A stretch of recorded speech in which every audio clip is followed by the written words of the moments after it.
హైదరాబాద్లో వర్షం మొదలైంది. మాదాపూర్, జూబ్లీ హిల్స్, బంజారా హిల్స్, ఫిలిం నగర్, కూకట్పల్లిలో భారీ వర్షం కురుస్తోంది. దీంతో వాహనదారులు తీవ్ర ఇబ్బందులు పడుతున్నారు. మధ్యాహ్నం తర్వాత వాతావరణం ఒక్కసారిగా మారింది.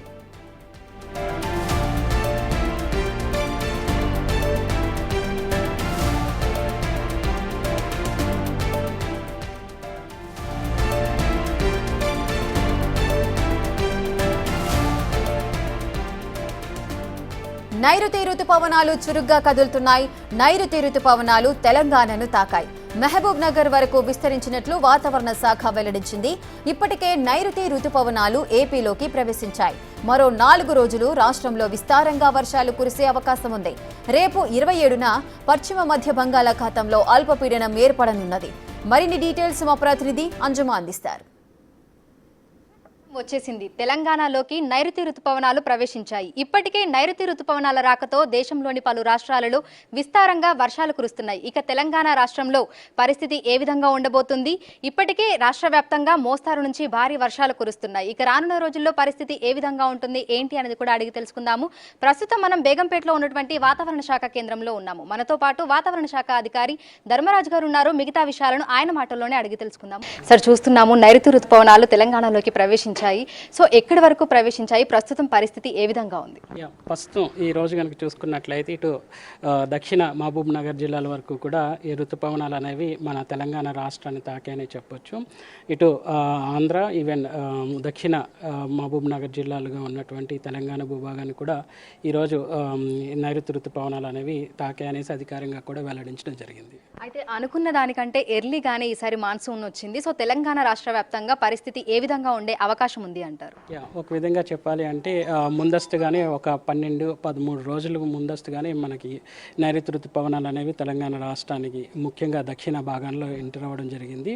సో ఈ సంవత్సరం కూడా చూసుకున్నట్లయితే గత సంవత్సరంలో మనకి సుమారు 29% వర్షపాతం అనేది అధికంగా నమోదైంది. ఈసారి కూడా గత సంవత్సరం లాగే సగటు కంటే కూడా అధికంగానే వర్షపాతం అనేది నమోదయ్యేటట్టు ఉన్నాయి.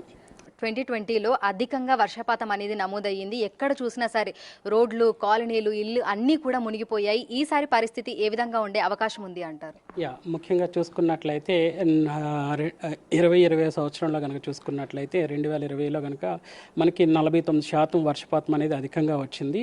ఈ సంవత్సరం కూడా సాధారణ శాతం కంటే కూడా మనకి అధికంగానే వర్షపాతం అనేది నమోదయ్యేటట్టు గణాంకాలు అనేవి చూపిస్తున్నాయి. సో వాతావరణ పరిస్థితులన్నీ అనుకూలంగా ఉంటే మనకి సాధారణం కంటే అధికంగానే వర్షపాతం అనేది నమోదయ్యేటట్టు ఉంది.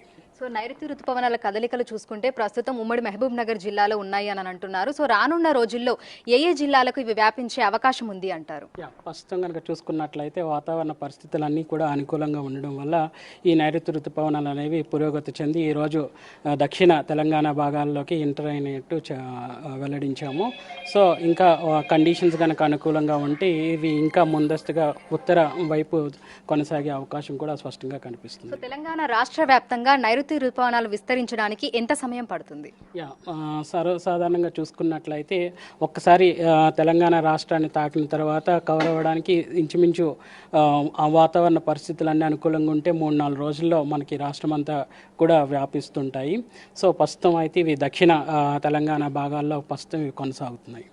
సో ఈ రోజు నుంచి రానున్న 4 రోజుల పాటు తెలంగాణ రాష్ట్ర వ్యాప్తంగా పరిస్థితి ఏ విధంగా ఉండే అవకాశం ఉంది? ఏ జిల్లాలకు ఎటువంటి అలర్ట్స్, అదేవిధంగా సూచనలు జారీ చేయడం జరిగింది?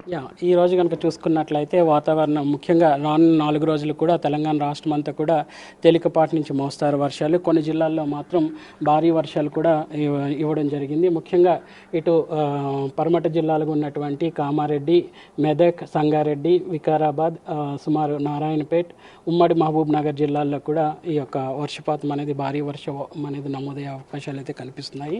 రేపు కనుక చూసుకున్నట్లయితే ఇటు ఉత్తర తెలంగాణ భాగం అంతా కూడా ఉమ్మడి ఆదిలాబాద్ జిల్లాలు అలాగే పశ్చిమ జిల్లాలకు కూడా భారీ వర్ష సూచనలు అనేవి కనిపిస్తున్నాయి. సో మొన్నటి వరకు చూసాము మోస్తరు నుంచి భారీ వర్షాలతో పాటు ఉరుములు, మెరుపులు, ఈదురుగాలులతో కూడినటువంటి వర్షాలను చూసాము.